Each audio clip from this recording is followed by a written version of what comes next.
नमस्कार, जय संविधान, जय भीम। मैं हूं प्रमोद और आप देख रहे हैं क्रांतिकारी युग। क्रांतिकारी युग में आपका स्वागत है। आज हम उस महान शख्सियत के बारे में बात करेंगे जिसे बिहार के लेनिन कहा जाता था। नाम है जगदेव बाबू, जिसका नारा आज भी लोगों के कानों में गूंजती है।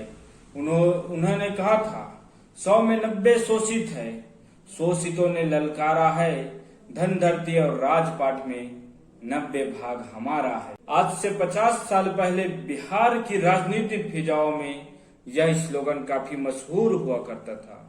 यह तब के बड़े समाजवादी नेता राम मनोहर लोहिया की उस नारे का एक्सटेंशन था जिसमें वह कहा करते थे कि पिछड़े पावे 100 में 60। राम मनोहर लोहिया पिछड़ी जातियों की 60% भागीदारी की बात करते थे तथा 90% शोषितों की बात रखते थे और कहा करते थे कि आबादी की हर जगह 90% लोगों को 90% भागीदारी मिलनी चाहिए।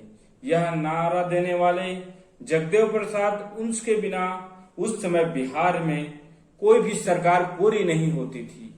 ऐसा लोगों का मानना है कि बिहार में जो बड़े राजनीतिक बदलाव हुआ है उसका काफी श्रेय जगदेव बाबू की ओर जाता है, क्योंकि जगदेव बाबू ने समाज हित को पहले प्राथमिकता दिया और उसी को लेकर आगे काम भी किया।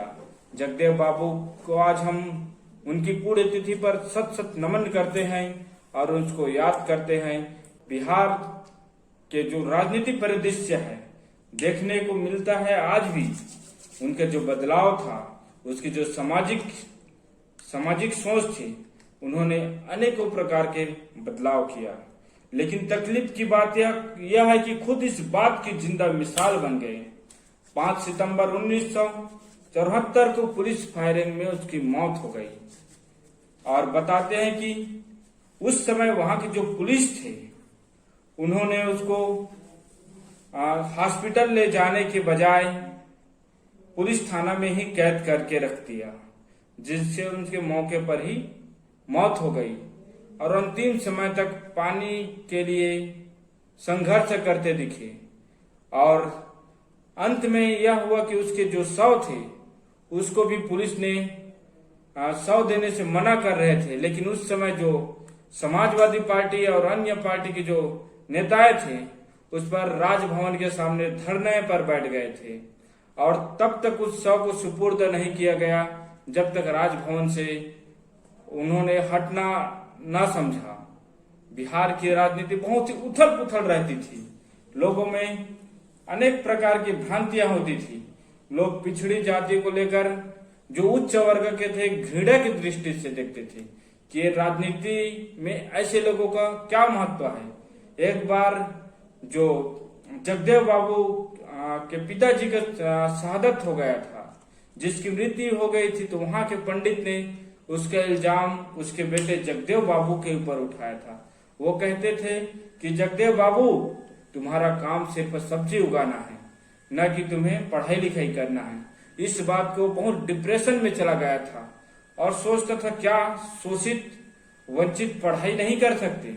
उनका मानना था कि जब तक हम शिक्षा में आएंगे नहीं तब तक हमारा उद्धार होगा नहीं। इसी को लेकर जब पिताजी का मृत्यु हो गया तो उसके साथ ही साथ जो काल्पनिक देवी देवता थे उनको भी उन्होंने उसमें जला दिया और कहा गया कि आज से मैं विज्ञान की बात करूंगा, समाज की बात करूंगा, जो समाज हित के लिए सर्वोपरि होगा वैसी बात करूंगा। जगदेव प्रसाद जी का पूरा जीवन देखा जाए तो विद्रोह में चला गया। दलित, पिछड़ों और शोषितों पर सवाल पर वह राम मनोहर लोहिया के साथ हुए। लेकिन जब 1967 में बिहार में पहली बार गैर कांग्रेसी सरकार बनी और उसमें उन्होंने लोहिया के नारे के मुताबिक 60% पिछड़ों की भागीदारी नहीं देखी, इनसे वो नाराज हो गए और भड़क गए। उन्होंने लोहिया से शिकायत की। जब उन्होंने उनकी नहीं सुनी तो उन्होंने पार्टी से इस्तीफा देना सही समझा।